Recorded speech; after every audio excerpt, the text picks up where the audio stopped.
This is the book of 2nd Ezra, chapter 9, verse 2, and it reads, "Of the apocryphal books of the Holy Scriptures, then thou shalt understand it is at very same time when the highest will begin to visit the world which he made."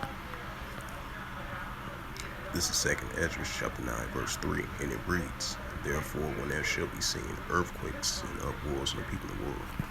Shalom. First and foremost, I'd like to give all praises and glory and honor to Yahweh Ba'ashem, Yahweh Shai Ba'ashem, Mukarkadash.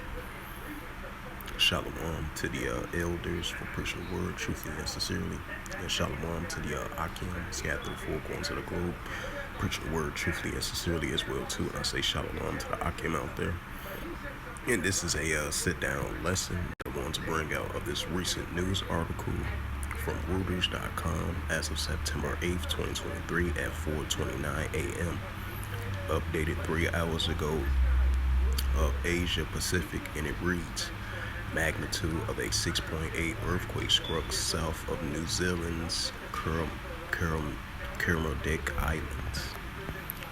It says a magnitude of a 6.8 earthquake struck south of New Zealand's Kermadec Islands on Friday. The German Research Center for Geoscience says the quake epicenter was 80 kilometers and 49 miles below the surface, the GFC says. And this is the book of Luke, chapter 21, verse 11.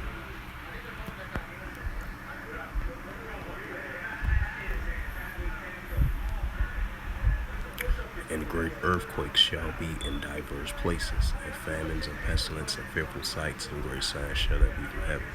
So with that, hopefully this sit-down lesson was edifying of this recent earthquake over there in the southern part of New Zealand. And this was a magnitude of a 6.8 earthquake as of September 8th, 2023. So with that, I would like to give all praises and glory and honor to Yahweh Ba'ashem, Yahweh Shai Ba'ashem, Mukarkadash. Shalom to the elders for preaching the word truthfully and sincerely. And shalom to the Akim scattered through the four corners of the globe, preaching the word truthfully and sincerely as well too. And until next time, I will say shalom.